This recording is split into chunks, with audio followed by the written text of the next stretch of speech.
مولانا اختر حسن اصلاحی کا آپ نے تذکرہ کیا، ان کی زندگی کے گوشوں پر چند گوشوں پر ذرا روشنی ڈالیں۔ وہ عجیب درویش آدمی تھا صاحب، ان کو دیکھ کر کے تو صحابہ کے دور کے لوگ یاد آ جاتے ہیں۔ یہی مولانا ابواللیث صاحب کو بھی حال سے ان کو تھرڈ کلاس کے ڈبے میں بیٹھ کر کے سفر کرتے ہوئے میں دیکھتا تو میں کہتا یہ کہاں کس دور کے لوگ ہیں۔ یہ اپنی زندگی پر کچھ نہیں خرچ کرنا چاہتے، قناعت کا یہ عالم ہے کہ ایک بار میں دلی پہنچا، اس زمانے میں دوا میں 9 کا ٹائٹل وہیں چھپتا تھا، اور میں انٹرویو لینے بھی جاتا تھا وہاں دلی میں ترجمات کے دفتر میں، جو سوئی والا جو یہ یہاں تھا جامع مسجد کے پاس، اس میں ہی ٹھہرتا تھا۔ تو مولانا نے وہ جی اس زمانے میں میں کیا کہہ رہا تھا، ہاں رشید کوثر، ہاں مولانا اختر حسن اصلاحی کے، ہاں تو وہ میں جب وہاں پہنچا تو اس سے پہلے ہی مولانا اختر صاحب شورا کے اجلاس میں رامپور میں آتے تھے، اور میں بھی میرے چچا وہاں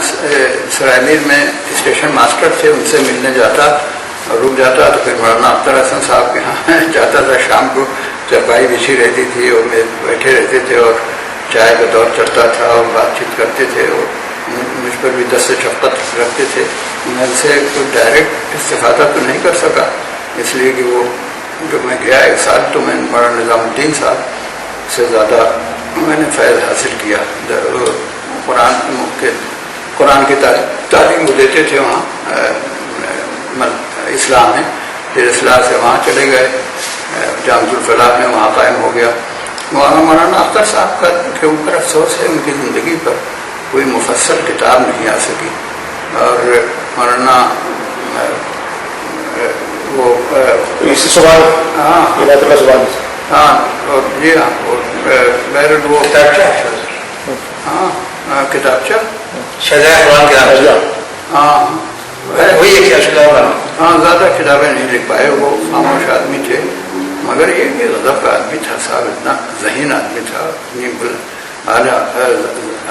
ظرفی تھی اس شخص کے اندر، اور اتنی سادہ زندگی گزارتے تھے۔ ابھی مجھے یاد آتا ہے تو وہاں جاتا تھا مولانا شہباز صاحب کا بڑا تھا، ہاں مولانا شہباز صاحب بھی وہاں تھے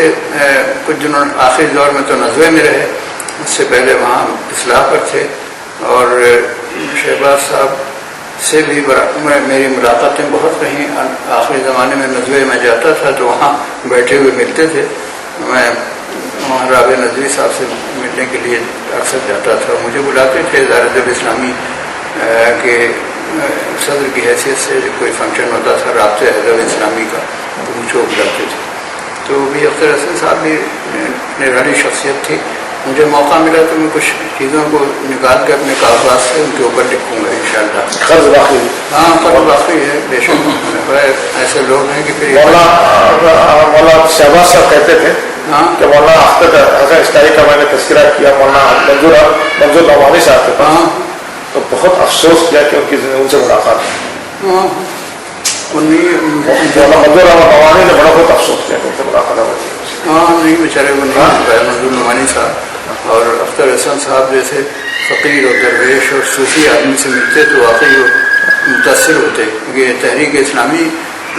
کے بارے میں ان کی رائے بدل جاتی، ان کی رائے بہت اچھی نہیں تھی تحریک اسلامی کے بارے میں، تو کم از کم ان کو دیکھ کر کے اپنی رائے وہ تبدیل کر لیتے۔ وہ بھی اچھی شخصیت تھی، ان پر بھی لکھنے کی ضرورت ہے، کام کرنے کی۔ آپ نے تذکرہ کیا مولانا مختار مظاہری کا، جانتے کون تھے کیا؟ جی مختار مظاہری صاحب نے مظاہر العلوم سے فاضل تھے اور علم دین حاصل کیا، اور یہ تحریک اسلامی کے بڑے سرگرم لوگوں میں تھے۔ ٹانڈا میں لکڑی کے تاجر تھے، بڑا مشینیں لگی تھیں، اس سے فرنیچر وغیرہ بنتے تھے، تو بڑا ماشاءاللہ۔ اور اس کے علاوہ وہ تحریک اسلامی کا کام اس طرح کرتے تھے، وہ مجھ سے بھی کرواتے تھے کہ کوئی گاؤں اگر 25 کلومیٹر کی دوری پر ہے، معلوم ہوا کہ وہاں کچھ لوگ ایسے ہیں جو لٹریچر پڑھ رہے ہیں اور ان کے دل میں اسلام کی خدمت کا جذبہ پیدا ہوا، تو وہ سائیکل سے مجھے بھی خود بھی ایک سائیکل پر بیٹھ کر کے جاتے تھے، ہم لوگ گاؤں جاتے تھے۔ اس زمانے میں بہت زیادہ سواریاں نہیں تھیں، اور آپ تعجب کریں گے کہ اس دور کا واقعہ میں نے لکھا، اس میں زندگی میں جو مولانا ابواللیث صاحب کے خطوط پر ایک مضمون ہے کہ وہ ایک بار ٹانڈا آئے تو تقریر کرنے کے بعد کہنے لگے بھائی مجھے صبح کے وقت گاڑی جو وہاں سے جاتی ہے اس سے اعظم گڑھ جانا بہت ضروری ہے، یہ جونپور جانا بہت کوئی تھی، تو ہم نے ان کا مولانا صبح کے 4 بجے گاڑی کیسے پکڑیے گا 5 بجے کی؟ یہاں ٹانڈے میں مغرب عشاء کے بعد کوئی سواری نہیں جاتی۔ اچھا ہم لوگ جتنے لوگ ہیں وہ سب سائیکل پہ چلنے والے لوگ ہیں، معمولی درجے کے لوگ، ہمارے پاس گاڑیاں بھی نہیں ہیں۔ تو جماعت کے دو رخا نے کہا کہ مولانا اگر آپ چل سکیں تو سائیکل پہ بیٹھا کے 20 کلومیٹر آپ کو 3 بجے چلیں گے اور 4:30 بجے پہنچ جائیں گے 1.5 گھنٹے میں۔ تو انہوں نے کہا ہاں میں چلوں گا، تو چنانچہ وہ پیچھے کیریئر پر کچھ کپڑے باندھ کر وہ بیٹھ گئے اور ایک بیگ تھا اس کو کنارے رکھ لیا۔ ایک دوسرے 2 رخا گئے تھے، ایک رفیق ان کے سامان اس نے رکھا، اور رات کے اندھیرے میں کمال ہے بیٹری کی روشنی میں وہ بالکل گئے۔ میں بےحد متاثر ہوا، میں نے کہا کمال ہے، ایسا بھی قائد ہو سکتا ہے کہ وہ سائیکل کے کیریئر پر بیٹھ کر کے سفر کرتا ہے 20 کلومیٹر۔ عجیب لوگ تھے، ان کا کوئی جواب نہیں بے شک۔ یہ مولانا وحید صاحب بھی آپ کے ساتھ سامنے میں تھے؟ ہاں جی ہاں، یہ آپ سے پہلے اس زمانے کی پہلے کیا 2 سال پہلے آئے تھے، پھر میں وہ ان کو دیکھتا تھا کہ وہ مطالعہ کرتے تھے، لیکن ان کے اندر عدم توازن کے آثار اسی وقت سے ظاہر ہونے لگے تھے۔ وہ ہم لوگوں پر بہت معترض ہوتے تھے، شیروانی کیوں سلاتے ہو، کمبل سے کام چل سکتا ہے تو شیروانی کیوں پہنتے ہو اعلیٰ درجے کی، اور یہ ٹوپی اور پیجامہ اور صاف ستھرے یہ وہ چاہتے تھے کہ ایک دم قلندرانہ زندگی گزرے۔ اپنی بچیوں کو اور بچوں کو ہمارے پاس بہت آتے تھے، کھیلتے کودتے تھے۔ اس وقت دلی سے جو انگریزی اخبار نکالتے ہیں وہ ان کے ساتھ ہوتے ہیں، وہ بھی جی تو مولانا وحید الدین صاحب کا بہت اچھا خاصا ساتھ رہا۔ ہم نے ان کی 2 مقالے شائع کیے اپنے اس میں دوام میں نہیں، بلکہ وہ اس سے پہلے جو دانش نکلا تھا اس میں شائع کیا۔ اور لیکن جب وہاں ان کا انداز کچھ بہکا سا ہوا تو وہاں سے وہ چھوڑ کے چلے گئے اور ندوے والوں کا سہارا لیا، وہاں وہ بھی چھوڑ کر کے چلے گئے دوسرے رخ پر۔ مگر ان کی فکر پر ابھی بڑی اچھی کتاب عبید اللہ فہد نے لکھی، وہ بتایا ہے کہ یہ اسلامی تحریک کو ایک مذاق سمجھتے ہیں، کہتے ہیں اس کی کوئی ضرورت ہی نہیں، یہ ہر چیز کو کنڈم کر رہے ہیں جو تحریک اپنے لیے مایہ امتیاز سمجھتی ہے۔ بڑا اچھا اس نے مضمون لکھا ہے۔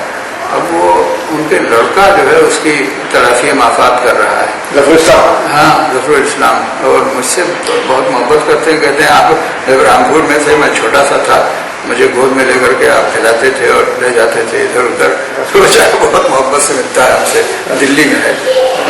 لیکن یہی ہے کہ وحید الدین خان کا انداز نہیں بدلا، وہی ہے۔